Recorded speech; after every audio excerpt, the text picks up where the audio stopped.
what we'll have to do is just choose an order to put these values in. We can just follow the order from top to bottom. So we'll put psychology first, and then sociology, and then engineering, and then business.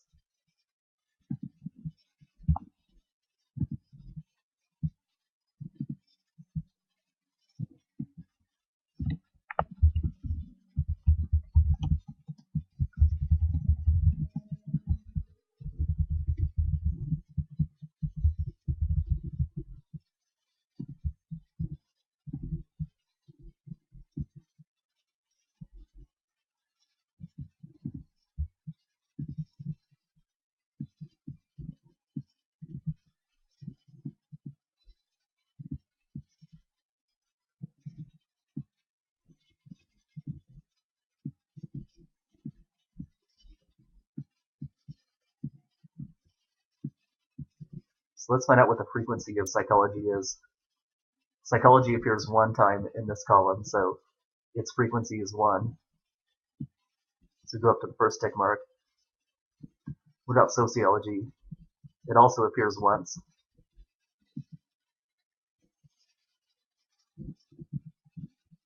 And engineering appears twice. So this will go up to the second tick mark. And then business appears once, so it goes up to the first tick mark.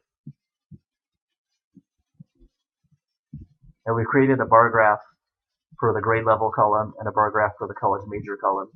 And I said that you create a bar graph when you have a column of qualitative or categorical data. There's a different type of graph that you would make for a column of quantitative data. And it looks like the graph that you would make for a column of quantitative data looks like a bar graph, but it is actually a little bit different. And I'll show you why.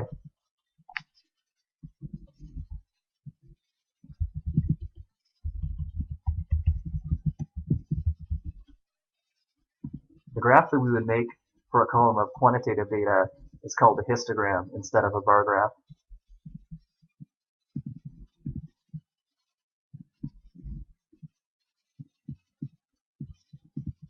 When you make a histogram, you start with a number line, like this, and then we would start with the lowest value right here, which is 0. We would mark off all of the different values that appear. The only values that appear are 0, 1, and 2.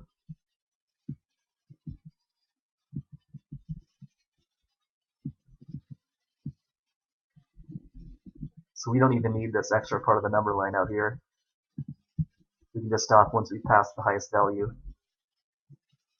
And then we'll create a y-axis for the frequency.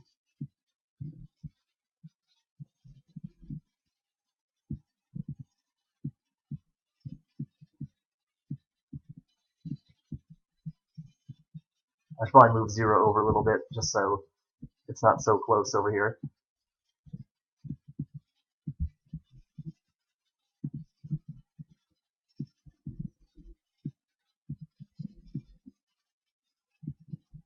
So 0 has a frequency of 2 because 0 appears twice in this column.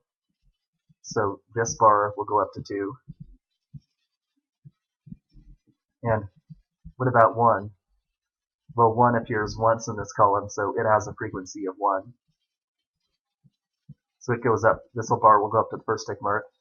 One difference between a histogram and a bar graph is that in a histogram, the bars touch each other.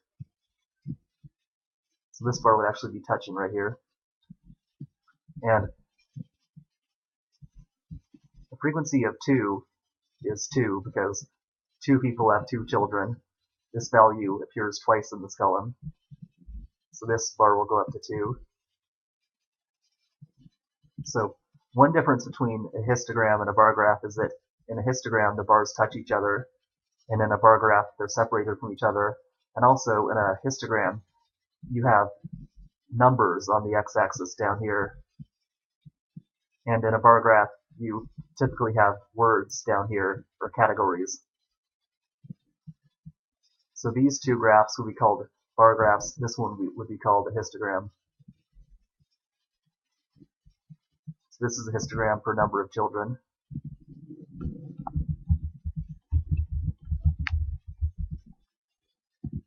We can also make a histogram for number of units.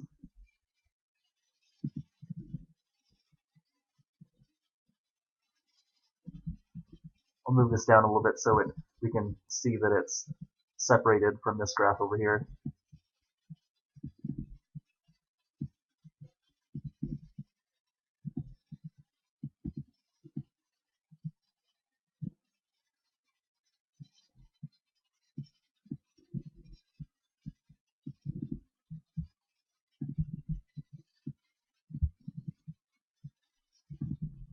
We'll make a number line for number of units. The lowest number is 12 and the highest number is 15, so our tick marks will go from 12 to 15.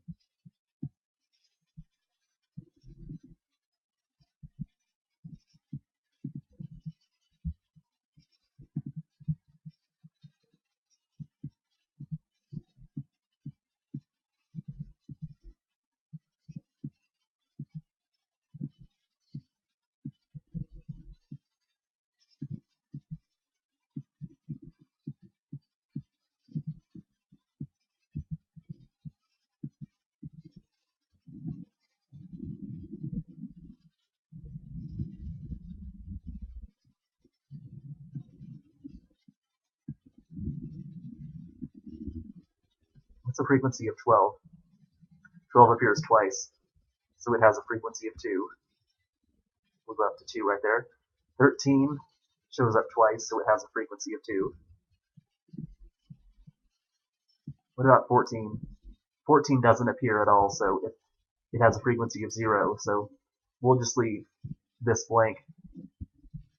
What about 15?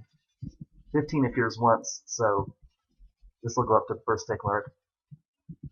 Whenever you have a value like this that has a frequency of 0, you just leave it blank. And we don't include any values that are below the lowest value or above the highest value. That's why we didn't include 11 and we didn't include 16. But when you have a value in between the highest and lowest values that has a frequency of 0, you just leave a gap in the histogram like we did here. So this is for number of units.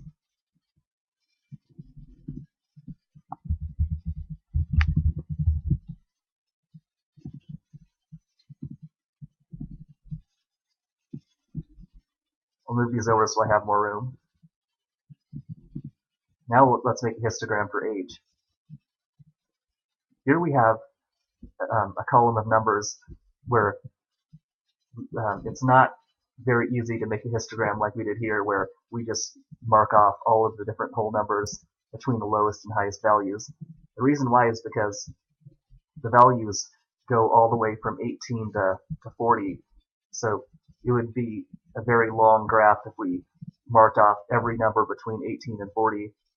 So what we can do instead is we can create groups of numbers. I'll show you what I mean. 18 is between 15 and 20.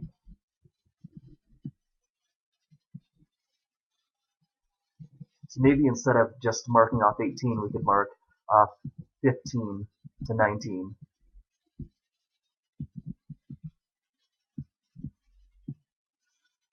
And then next we could mark off 20 to 24. So we're doing intervals of 5 numbers at a time.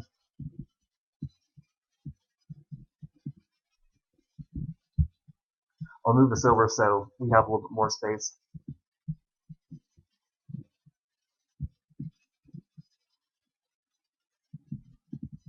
Next we would have 25 to 29.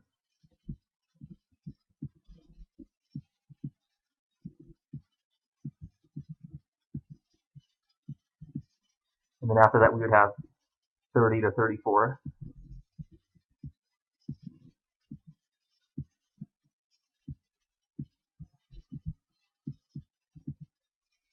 And then after that we would have 35 to 39. We'll keep going until we pass the highest value.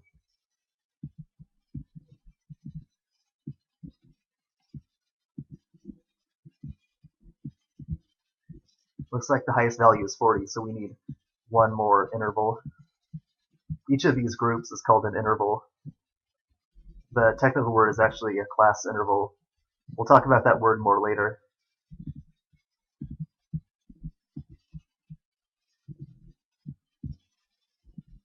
So we need one more class interval, which will be 40 to 44.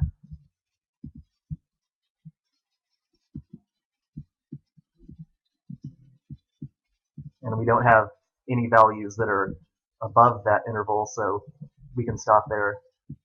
We don't have any numbers between 45 and 49.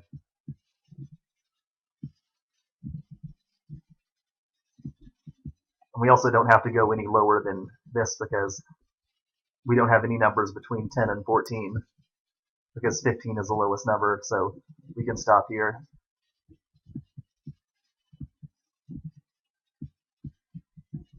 We don't have to go any lower than this interval. So now we have to count how many numbers appear between 15 and 19. In this column of data, in the age column, how many numbers are there that are between 15 and 19? Well, looks like only one number because 18 is the only number that's between 15 and 19 in this column. So this interval down here has a frequency of 1. It contains one number. So we'll go up to the first tick mark. Next we have to find out how many numbers are there in the age column between 20 and 24. Well, 21. Looks like 21 is the only number that's between 20 and 24. So there's two numbers that are between 20 and 24. So this goes up to the second tick mark. What about 25 to 29? We don't have any numbers between 25 and 29, so it has a frequency of 0. It'll just be a gap. And we have one number between 30 and 34, which is just 30. So this has a frequency of 1. We don't have any numbers between 35 and 39, but we do have one number between 40 and 44, which is just 40. So this will go up to the first tick mark, because if we have one number, then we go up to tick mark number 1. And people often talk about the shape of the histogram, or the shape of the bars in the histogram. I'll show you what I mean by the shape.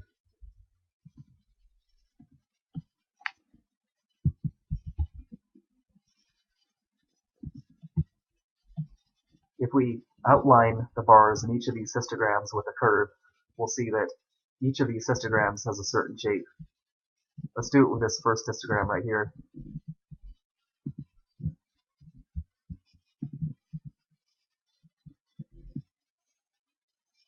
We'll outline the bars with this green curve. We can see that this one has kind of a wavy shape that has a curve that goes up and then goes down and then goes back up again, kind of like a camel. And this one has a shape where it goes up and it peaks at the left end and it goes down and then it goes up again and then down again.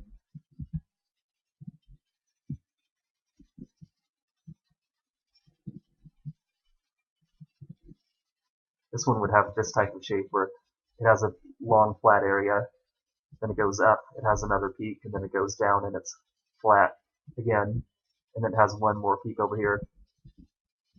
And they've actually given names to the different types of shapes that can appear when you make a histogram. And next I'll go over what the different types of shapes are and what their names are.